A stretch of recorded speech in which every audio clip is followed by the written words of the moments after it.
आजको भिडियो चाहिँ एकदम स्पेसल हुनु होला चाहिँ साथीहरु। ल एकदम म यस्तो ठाउँमा घुम्न आएको छु कि हेलो साथीहरु, तपाईं सबैलाई स्वागत छ। आज चाहिँ म यस्तो ठाउँमा आइपुगेको छु। हेर्नुस् त यहाँ यो कहाँ होला भन्नुभयो होला हैन। यसको बारेमा म पछि थोरै भन्नेछु।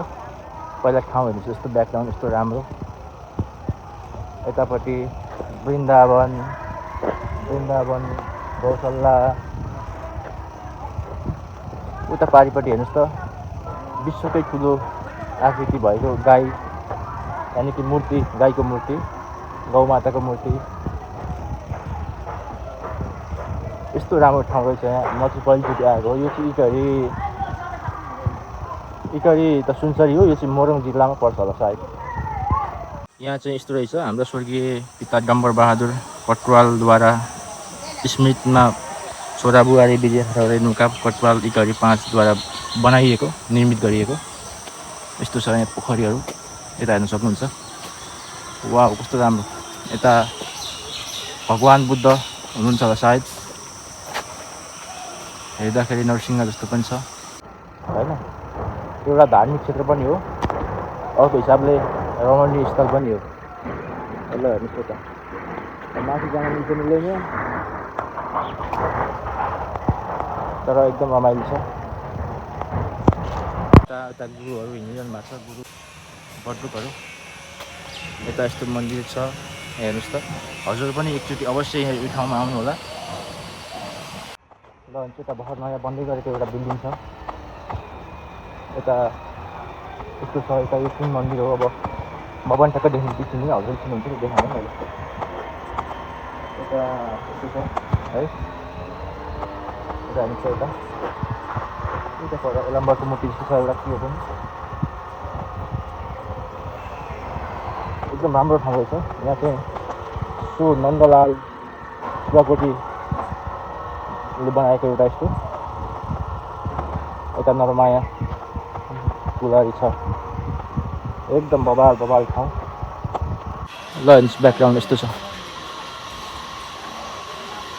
हो त्यहाँ यो चाहिँ मृग ऋषि भनेको यतापट्टि। अब त्यहाँ आत्राय ऋषि, अब ऋषिहरूको यो कुटी रहेछ हैन। यता फुलबारी गार्डनहरू छ। यता मान्छेहरू आउनु भएको छ। यता यस्तो छ। यहाँ माथि चढ्न मिल्छ भन्नुभएको छ। म अब त्यहाँ पनि जाँदैछु। यस्तो छ यहाँ हेर्नुहोस् त। यतापट्टि म जाँदैछु अब सिँढीबाट। यस्तो बबाल ठाउँ, यस्तो बबाल धार्मिक क्षेत्र, यस्तो रमाइलो ठाउँ। हतपत मान्छेलाई यस ठाउँमा आउनलाई सौभाग्य चाहिन्छ। त्यतिकै समय भएर मात्रै आउँदैन मान्छे हो। मेरो चाहिँ सौभाग्य पनि भनौँ र समय पनि मिलेको, सबै कुरा मिलेको भएर आज म यता आएको छु। र हेर्नुहोस् यता यस्तो राम्रो गौमाताको स्तनपान गर्नुभएको यता साँढे होइन। अब गौमाताको स्तनपान त अब कृष्ण भगवानले गर्नुभएको थियो। हाम्रो भगवान कृष्ण हिन्दू धर्मको सबभन्दा ठुलो देवता। यस्तो छ। ल साथी हजुर पनि एकदम एकचोटि आउनै पर्ने ठाउँ यो। दर्शन गर्न पनि आउनु होला र यसो घुम्नलाई पनि आउनु होला। यता हाम्रो दिदीहरू तल हुनुहुन्छ, अब चिनिनँ, उहाँ नि आउनु भएको रहेछ घुम्नलाई। एकदम राम्रो ठाउँ छ। ल हेर्नुहोस्। आज चाहिँ माइकमा चार्ज सकेको भएर हल्का साउन्ड अलि डिस्टर्ब आएको होला ब्याकग्राउन्ड होइन। माइक चार्ज सकिन लागेको छ। अब म यहाँबाट तल जाँदैछु साथीहरू है। हजुरले भिडियो हेर्दै गर्नु होला है त। म चाहिँ अगाडि जान्छु। यस्तो छ यताको भ्यू।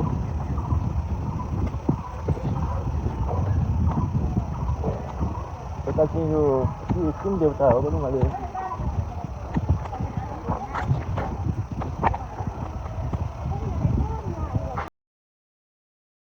साथीहरू। म चाहिँ यहाँ अब यो गौशालाको यहाँ आइपुगेको छु। यो चाहिँ पुल रहेछ, यहाँ एउटा झोलुङ्गे पुल।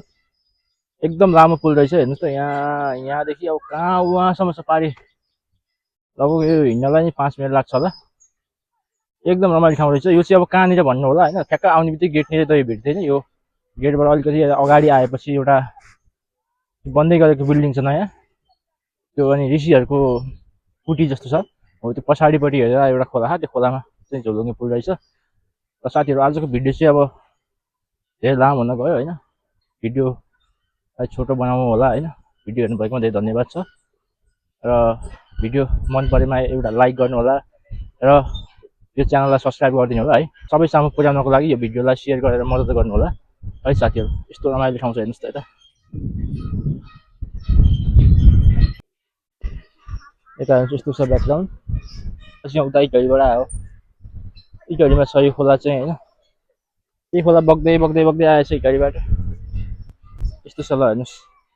मोबाइल पनि दुई हातले समाइरहेको छु मैले। यहाँ झर्नी हो कि जस्तो लागेछ। यहाँ तल पौडी खेल्दैछन् हाम्रो। हेर्नुस् त।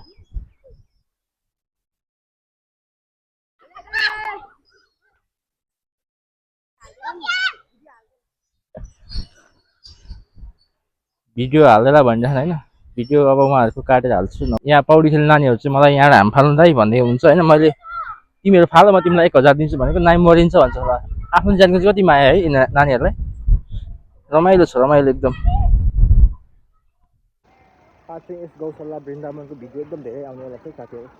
अब यो भिडियो चाहिँ यति नै हो हैन। र भिडियो हेर्नुभएकोमा धेरै धन्यवाद छ हजुरलाई। यो च्यानललाई सब्स्क्राइब गरिदिनु होला र भिडियो मन परे लाइक गर्नु होला र शेयर पनि गरिदिनु होला साथीहरु। शेयर गरेर सबैसँग पुर्याउनु होला। हस् त नमस्ते। राधे राधे सबैलाई।